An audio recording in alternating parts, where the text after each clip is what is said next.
장애인 문화복지신문 제384호 제16면 기사입니다. 장애인과 함께 사는 부모의 배우자에게도 장애인 주차증 발급. 앞으로 장애인과 함께 사는 부모의 배우자, 부모가 재혼한 경우 그 배우자, 또 장애인이 차에 탄 경우에 장애인 전용 주차구역을 이용할 수 있게 된다. 국민권익위원회 위원장 전현희 이하 국민권익위는 이 같은 내용을 담은 장애인 전용 주차 관련 국민 불편 개선 방안을 마련해 보건복지부와 국토교통부의 제도 개선을 권고했다.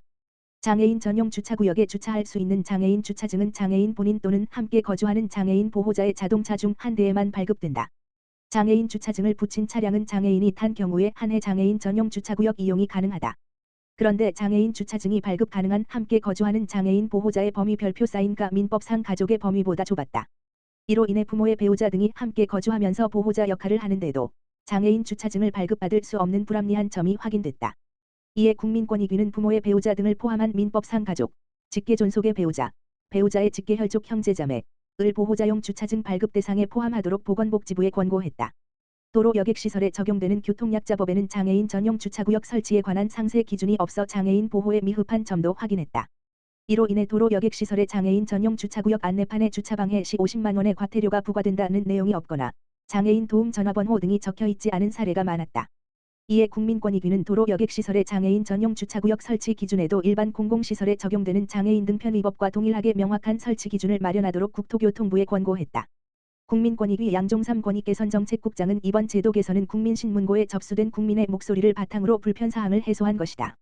앞으로도 국민의 목소리가 국민이 체감할 수 있는 정책의 변화로 이어질 수 있도록 최선을 다하겠다. 라고 말했다. 장애친화 산부인과 서울대학교병원의 개소. 서울대학교병원의 세 번째 장애친화 산부인과가 개소하면서 여성장애인의 만족도가 한껏 높아질 전망이다. 보건복지부 장관 조규홍은 5월 22일 월 서울대학교병원 장애친화 산부인과 개소식을 갖고 이날부터 운영을 개시한다고 밝혔다. 전북 예수병원과 건강보험공단 일산병원에 이어 세 번째이며 나머지 인제대병원, 부산백병원, 울산대병원 등 7개 의료기관도 시설 공사를 마치고 순차적으로 개소할 예정이다. 장애친화 산부인과는 여성장애인이 안전하게 임신, 출산, 여성질환 진료와 건강관리, 상담 서비스 등을 받을 수 있도록 의료기관의 시설 인력 장비를 갖추도록 지원하는 사업이다. 2021년부터 총 10개소를 지정하고 기관마다 첫 해 시설 장비비 3억 5천만 원과 매년 운영비 1억 5천만 원을 지원하고 있다. 장애친화 산부인과로 지정받은 의료기관은 전용 웹사이트를 개설하여 여성장애인이 쉽게 진료를 예약하도록 하고 장애 유형과 정도에 따라 이동 지원과 수어 통역 서비스를 제공한다. 또한 장애친화 산부인과 코디네이터를 두고 외래, 분만, 입원 등 진료 전 과정에서 여성장애인에게 필요한 서비스가 제공되도록 지원한다. 한편 장애인 건강권 및 의료 접근성 보장에 관한 법률 2023년 3월 28일 공포 9.29 시행 개정으로 지금까지 보건복지부와 일부 지방자치단체, 광주, 대전, 충북, 전북, 전남, 경남 각 개별 기준을 적용하여 운영함에 따른 서비스 편차를 없애고 전국적으로 동일한 서비스가 제공될 수 있도록 할 예정이다. 법 시행 이후 장애친화 산부인과로 지정받은 의료기관은 1년 이내에 보건복지부령에 따른 지정 기준을 충족하여야 한다. 김정현 보건복지부 장애인권강과장은 법 시행에 맞춰 장애친화 산부인과 지정 기준 및 지정 절차 등을 담은 시행규칙 개정과 지원 예산 확보 등 후속 조치에 만전을 기하겠다라고 밝혔다. 국민권익위 특수학교 여건 고려해 용적률 높여줘야. 특수학교가 공공주택지구 내 존재하는 것으로 결정됐더라도 지구 내 다른 학교용지 용적률보다 과도하게 낮게 적용한 것은 불합리하다는 결정이 나왔다.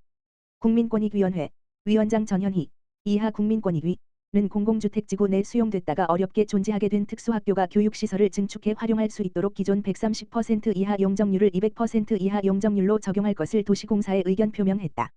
39년 동안 발달장애 학생들을 교육해온 기역특수학교의 부지는 2019년 10월 공공주택지구에 수용됐다. 기역특수학교는 시민 15,000여 명의 서명운동, 시의회의 존치 건에 다른 곳으로 이전 신설이 어려운 현실적 여건 등이 고려돼 2021년 8월 공공주택지구 내 존재하기로 결정됐다. 그러나 이 과정에서 도시공사는 존치 건축물의 경우 존치 당시 건축물의 밀도가 적용된다라는 공공주택 업무 처리 지침을 근거로 기역특수학교 용적률을 존치 결정 당시 용적률인 130% 이하로 제한했다. 이에 기역특수학교는 공공주택지구 내 22개 학교용지가 용적률 200% 이하를 적용받는데 특수학교만 130% 이하를 적용받는 것은 과도한 제한이라고 호소했다. 이어 교육부가 공공주택지구 내 학교용지에 통상적으로 적용하는 용적률을 감안해 직업교육실 287 증축사업비로 특별교부금 5억 5,900만 원을 교부했으나 용적률 제한 때문에 반납해야 할 처지라며 국민권익위에 도움을 요청했다. 국민권익위의 조사 결과 기역 특수학교는 발달장애 학생들의 자립을 위해 공익적 목적으로 설치 운영되는 만큼 직업교육실 등 시설 증축이 필요하지만 용적률 제한으로 부족한 교육 공간을 확보할 수 없었다. 국민권익위는 공공주택지구 내 22개 학교용지와 동일한 용적률을 적용해 형평성을 유지할 필요가 있는 점 등을 종합적으로 고려해 특수학교 용적률을 200% 이하로 적용하는 것이 타당하다고 결정했다. 국민권익위 이상돈 고충민원심의관은 특수학교 설립 수요가 많은 반면 지역 기피 현상으로 학교 부지를 확보하기 어려운 측면이 있다라고 설명했다. 이어 행정기관은 이러한 현실적 여건을 고려해 현재 운영 중인 기역 특수학교가 시설 개선을 통해 불편 없이 교육활동을 할 수 있도록 섬세한 지원을 해야 한다라고 말했다.